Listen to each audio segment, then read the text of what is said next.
Hej alle sammen og velkommen til den her video. Jeg har glædet mig super meget til at lave den her, fordi det er ikke så meget jeg har lavet med beauty, men som I kan se, så er jeg begyndt at lave sådan nogle looks. Og hvis I godt kan lide det, så må jeg endelig bare så til, for jeg kan faktisk rigtig godt lide at lave det. I dag har jeg planlagt, at jeg gerne vil lave en januar-favoritter, som I kan se på titlen. Og lad os bare så komme i gang, ikke alt det snak. Som det første produkt, så har jeg valgt den her Tiki Bedhead shampoo. Og det er egentlig en, jeg har brugt on and off i lang tid, og så har jeg holdt pause med den, og så har jeg brugt den igen, og bla bla bla. Men jeg er kommet frem til, at det her det er min yndlingsshampoo. Den dufter himmelsk, den dufter sådan karamel-agtig, sådan virkelig lækker karamel. Og ens hår dufter af det, og det er ikke sådan klamt, men det er bare mega lækkert.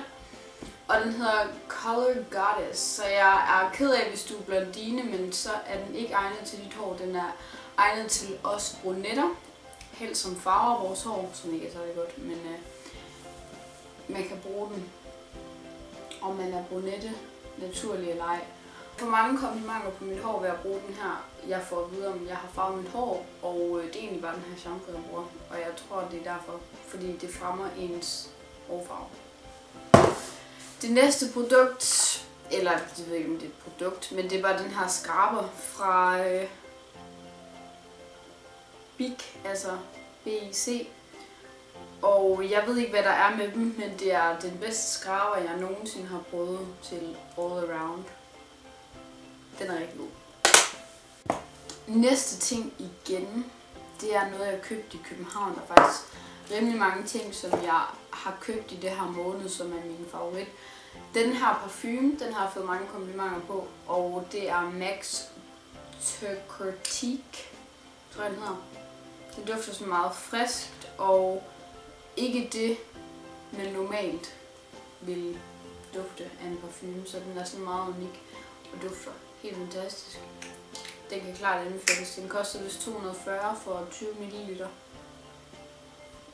Det ligner sådan, hvis man er inde på en restaurant, og så der er sådan et akvarie med fisk. Okay, nej. Det næste, igen fra MAC, det er min Face and Body Foundation. I starten var jeg sådan lidt, den er godt nok tynd, men altså jo flere lag du lægger på, jo mere dækning har det. Jeg siger ikke, du skal lægge 2 lag i dit ansigt, men det er sådan, du kan godt lægge lidt ekstra andre steder, hvis du gerne vil have mere dækevne. Men den kan jeg helt klart anbefale, og den er jo kæmpe stor, og jeg tror, den kommer til at holde i rigtig lang tid. En ting her i tiden, hvor jeg har været syg, jeg har virkelig benyttet mig af, det er Vaseline, fordi hver gang jeg har pudset næse, så har jeg skulle putte noget på min næse, for at den ikke blev sådan fuldstændig flushet op med blod og alt muligt over det hele. Det gad vi ikke at have. Så derfor så har jeg brugt Vaseline, og det har faktisk været meget, meget godt. Yes. Næste ting, jeg prøver sådan at tage det i rækkefølge, som foundation, bla bla bla bla. Jeg har været meget glad for min Too Faced Shadow Insurance, og det har helt klart været all time favorite. Altså lige fra da jeg fik den. Fordi den får ens øjenskygge til at holde i mega lang tid hele dagen, og jeg kan helt klart anbefale den. Den er virkelig god. Den næste ting, som er faktisk den eneste øjenskygge favorit, det er den her helt matte sort. Den er ikke fra MAC, men jeg ved ikke hvor den er fra. Den er fra et eller andet aloe vera ting. Den er meget dyrere end MAC, men den fra MAC er helt klart også god. Den hedder Carbon. Og bare sådan helt plain black. Læg en eyeliner, liquid eyeliner, og så put den her over. Altså en matte black. Hvorfor siger jeg det i sort? Det lyder meget bedre på engelsk. En helt mat sort over din eyeliner, så holder den 10 gange bedre, og jeg kan helt klart anbefale det. Det gør jeg selv, og det er rigtig godt. Yes. Den næste ting, det er MAC's Fluid Line Brow Gel Cream. Og jeg havde egentlig ikke så høje forventninger til den her. Eller jo, det havde jeg faktisk. Jeg havde rigtig høje forventninger til den her. Fordi at selvfølgelig det er MAC.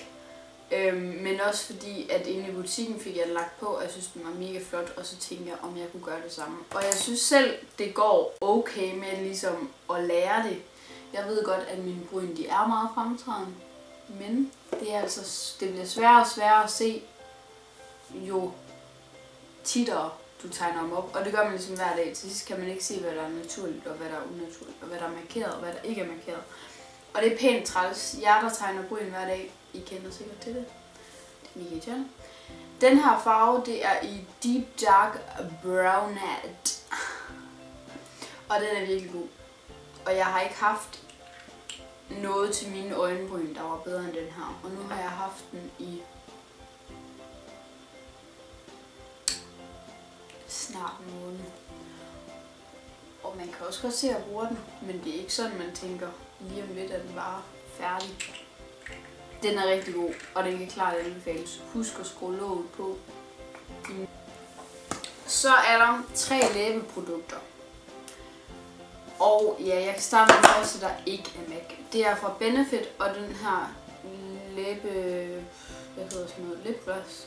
Den er fra Benefit. Og den var i sådan en lille kit, hvis I har set mit haul. Den var en lille kit, jeg fik med.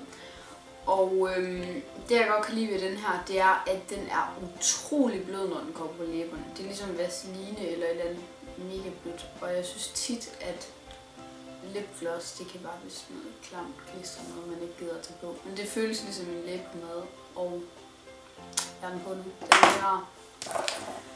Det næste, det er den her MAC læbestift i farven Flesh Pot. Og da jeg kom ind til MAC, der havde jeg egentlig ikke tænkt, det skulle være den her, skulle have. Det skulle være Myth. Men den er sådan helt gul i undertonen, og det kan jeg slet ikke fordrage. Det så helt vildt mærkeligt ud for mig. Så jeg købte Flesh Pot, og det er sådan meget flot nude, uden at det er for meget. Jeg har den på nu, og jeg synes ikke, det sådan er for meget. Jeg ved ikke, om det var mig. Så er der en lipgloss, og jeg synes faktisk, de komplementerer hinanden helt vildt fint. Rigtig flotte. Og den her, det er fra en kollektion, som jeg aldrig kan huske navnet på. Men den her lipglossen hedder Paper Lantern. Og igen, meget sådan piget, flot, lyserød, som er sådan meget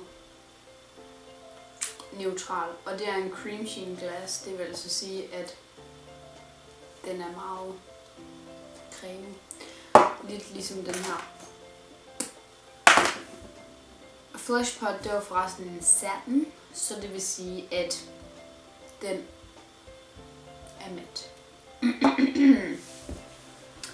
Det var ikke så mange favoritter, men det er nok til, at jeg kan skære ned på det og vise virkelig mine favoritter, fordi det er så træls, når man sidder der med 1000 produkter, og der er bare en milliard ting at sige om det. Det her, det er sådan de ting, jeg har udvalgt. Og jeg tror, der går omkring 3 måneder imellem mine favoritter.